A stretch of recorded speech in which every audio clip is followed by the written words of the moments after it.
Je suis très mal à l'aise.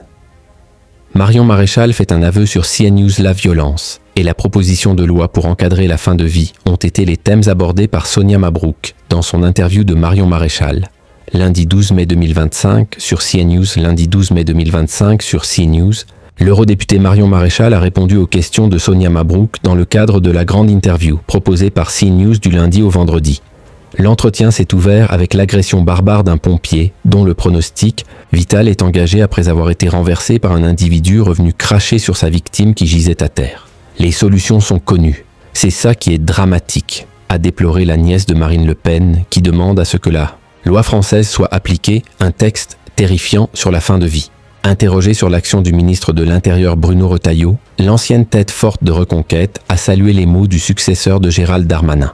Je le remercie de poser un juste diagnostic, réagissant à un autre. Rodéo urbain qui a eu lieu une semaine plus tôt à Drancy.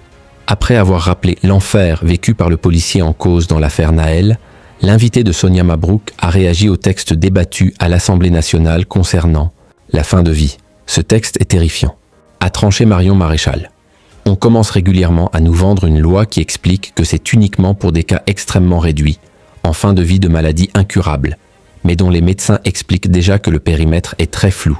Un discours de guerre civile accuse Marion Maréchal interrogée sur le meurtre d'Aboubacar Cissé. La présidente d'Identité Liberté a dénoncé la récupération politique et fait l'aveu suivant. « Je suis très mal à l'aise. » Avec l'instrumentalisation ignoble qui a été faite du meurtre de ce pauvre homme, qui alimente un discours de guerre civile. Je vois dans cette manifestation une instrumentalisation qui consiste à mettre en accusation l'ensemble du peuple français, de mettre une cible dans le dos des journalistes du groupe Bolloré. Soit a-t-elle lâché. 7 jours plus tôt, Sonia Mabrouk avait réalisé un double record historique en recevant Jean-Philippe Tanguy sous les yeux de 584 000 téléspectateurs, soit une part de marché à hauteur de 17%.